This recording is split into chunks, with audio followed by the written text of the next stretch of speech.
देखो free fall का मतलब होता है कि जब कोई ऑब्जेक्ट ना किसी टॉप से ऐसे नीचे गिराई जाए। अब गिराई जाए का मतलब तक फेंके ना, बस ड्रॉप करे। याद रखना हमेशा यहाँ पे ड्रॉप वर्ड का यूज करेंगे। ड्रॉप मतलब कि ना ऐसे लाइक छोड़ दो बॉल को, फोर्स मत लगाओ, जस्ट रिलीज करना। ड्रॉप कर दिया, क्या कर दिया, रिलीज कर दिया। क्या होता है इस केस में, u की वैल्यू हमेशा जीरो होती है।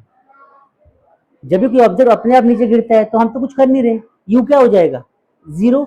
इनिशियल वेलोसिटी हमने कुछ दी है क्या उसको, नहीं दी है, वो अपने आप ही नीचे गिर रहा है। वो अपने आप ही क्या कर रहा है, नीचे गिर रहा है। क्या हमने कोई इनिशियल वेलोसिटी दी है, नहीं दिया। कोई इनिशियल वेलोसिटी अप्लाई कर ही नहीं रहे हैं तो कुछ वेलोसिटी होगी नहीं, तो उसकी वैल्यू जीरो हो जाएगी। जब ये ग्राउंड पे आके स्ट्राइक करेगा ना सरफेस को, तो यहाँ पे कुछ वेलोसिटी तो होगी जिससे वो सरफेस को स्ट्राइक करेगा, तो भी निकालने को आता है। अब जब कोई ऑब्जेक्ट ऊपर से फॉल करता है, यहां से लेकर यहां तक जो इसका हाइट है, ये हाइट कितना है एक मैटर तो ये करता है। और उसके बाद जो सबसे इंपॉर्टेंट चीज मैटर करती है कि इस वाले केस में हमारा जी, इसकी वैल्यू आपको पता है 9.8 ली जाती है, तो 9.8 आपको क्वेश्चन में ये वैल्यू गिवन मिलेगी। अब इसमें कुछ इक्वेशंस लगाने होते हैं।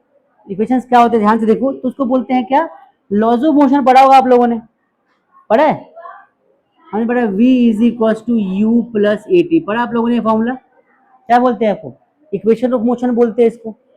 तो इसमें v मतलब कि फाइनल वेलोसिटी कितनी होगी वो हम फाइंड कर सकते हैं इस फॉर्मूले से, लेकिन a नहीं लगेगा, a होता है हॉरिजॉन्टल, अब g होता है वर्टिकल। जब कोई ऑब्जेक्ट हॉरिजॉन्टली मूव करता है ना तो उसमें लगता है एक्सीलरेशन, जिसको हम ए बोलते हैं। और जब कोई वर्टिकल डाउनवर्ड फॉल करता है तो क्या होता है, वहां पे जी आ जाता है, ग्रेविटी आ जाती है, ग्रेविटी के इन्फ्लुएंस से गिर रहा होता है। तो यहाँ पे हम लिखेंगे v इज इक्वल यू, तो ठीक है, बस यहाँ पे जी टी आ जाएगा। आई बात समझ में, क्लियर सभी को। ये पहला फॉर्मूला हमारा। दूसरा फॉर्मूला देखो, दूसरा फॉर्मूला क्या हो जाएगा, s is equal to U T plus half A T square. पढ़ा आप लोगों ने ऐसा, डिस्प्लेसमेंट फाइंड करने का फॉर्मूला, जब कोई ऑब्जेक्ट हॉरिजॉन्टली मूव कर रहा है तो। लेकिन जब कोई ऑब्जेक्ट डाउनवर्ड फॉल कर रहा है और उसका वर्टिकल मोशन हो रहा है, तो वहां पर क्या होता है, वहां वाले केस में हम क्या देखते हैं, वहां पे जो हमारा एस होता है ना, वो एस नहीं होता, क्या होता है, हाइट बन जाता है। जैसे कि ये वाला केस देख लो, ऑब्जेक्ट यहां से यहां फॉल करेगा तो कुछ हाइट कवर करेगा ना, तो ये हमारा एच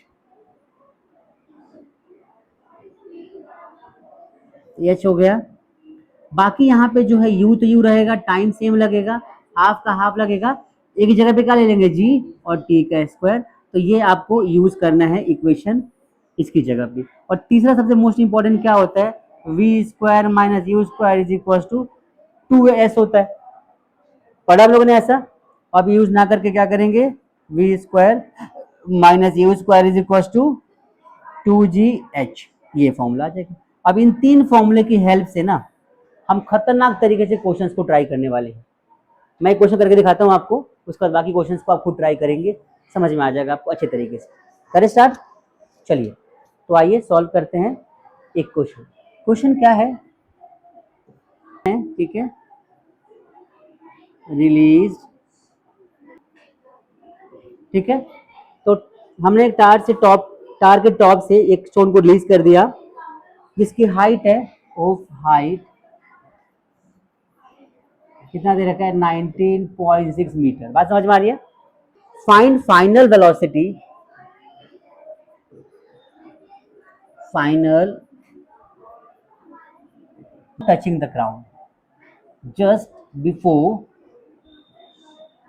टचिंग द ग्राउंड। ठीक है भाई, बड़ा आसान सा कॉन्सेप्ट है, ध्यान समझना। ग्राउंड को टच करने से पहले इसकी क्या वेलोसिटी रही होगी आपको बताना है। टच करने के बाद तो वेलोसिटी जीरो हो जाएगी, रुक जाएगा ना ऑब्जेक्ट। एक ऑब्जेक्ट है, ध्यान से देखना, ये बॉल हमारे पास, ये बॉल तो देखो जंप करेगा, आपको पता है जाएगा। तो मान लो एक पत्थर है बहुत बड़ा, मैंने गिराया यहाँ से, ये जाएगा और यहाँ रुक गया। तो जब अपने जितनी भी स्पीड से ऑब्जेक्ट जा रहा हो, जितनी वेलोसिटी से जा रहा हो, ऐसे जा रहा है ना, जब तक जाएगा तब तक इसके अंदर कोई वेलोसिटी नहीं आएगी, तो वेलोसिटी होगी, बढ़ती जाएगी। और जैसे ही ग्राउंड को टच करेगा टच करने के बाद अपनी सारी एनर्जी ग्राउंड को दे देगा, एनर्जी खत्म, वेलोसिटी खत्म। लेकिन टच करने जस्ट पहले इसकी वेलोसिटी मैक्सिमम होती है। कितनी होती है? मैक्सिमम। हमें वो फाइंड करना है, इसकी मैक्सिमम वेलोसिटी क्या है वो फाइंड करना है। ठीक है, आइए डिस्कस करते हैं। देखो, तो हमने क्या देखना है, सबसे पहले देखो release from the top of a tower. Tower बनाते हैं हम यहाँ पे, मान लो टावर है हमारा, बढ़िया वाला टावर है। ठीक है, अब इस टावर के टॉप से, मान लो ऐसा टॉप है इसका कहीं, यहां से एक पत्थर को ऐसे रिलीज करवा रहे। ठीक है, यू क्या होगा उसका? Zero, right. अब यू जीरो होगा, यहाँ पे वी फाइंड करना है। तो फॉर्मूला क्या होता है वी निकालने का? v is equal to U plus A T. V मिल जाएगा। तो क्या हमें यहाँ पे u पता है? पता है, जीरो दे रखा है। क्या t पता है? नहीं पता। क्या a पता है? a पता है। ये क्वेश्चन में कुछ गिवन है क्या? नहीं गिवन है, तो 9.8 लेना आपको। नहीं दे रखा तो 9.8। तो आपको हाइट दे रखी है यहाँ से यहाँ तक। क्या दे रखी है भाई? यहाँ से यहाँ तक की हाइट दे रखी है 19.6। क्या दे रखा है भाई? 19.6। अगर मुझे v निकालना है तो v के कितने और फॉर्मूले हैं? एक होता है V square minus U square is equal to 2gh। भी तो पढ़ा हम लोगों ने। तो कौन सा यूज करेंगे दोनों में से, ये वाला कि ये वाला? कंडीशंस को देखो, आपको u गिवन है, आपको h गिवन है, दो चीज पता है, तो आप कौन से फॉर्मूले से v निकाल सकते हो? u जीरो हो जाएगा, हटा दो। g पता ही है, g कितना दे रखा है हमें? g की वैल्यू हमें दे रखा है 9.8। ये यूज करेंगे फॉर्मूला, कर लेते हैं। तो V square is equal to हो जाएगा 2gh। इसको उधर ले आएंगे तो क्या हो जाएगा? प्लस का यू स्क्वायर। ये पूरी वैल्यू जीरो है, हटा दो, मैं इसको हटा दिया। अब खाली ये बचा मेरे पास, सॉल्व कर लेते हैं। तो V square is equal to क्या हो जाएगा? Under root 2gh। पहले तो अभी जान लो कि जब भी कोई ऑब्जेक्ट ऊपर से नीचे गिर रहा होता है ना, और कुछ हाइट पता हो, तो उस केस में वेलोसिटी आप इससे निकालना, और यहाँ से हट जाएगा ये, यहाँ रूट लगा दिया मैंने। तो v निकालने का ये फॉर्मूला हो गया हमारा।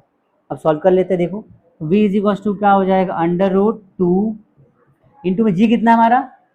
9.8 इंटू में h कितना है? 19.6। 19.6। अब तुम ध्यान से देखो इसका आंसर क्या हो सकता है। बड़ा आसान सा कैलकुलेशन है। कैसे? तो हम थोड़ा सा छोटा कर ले इसको।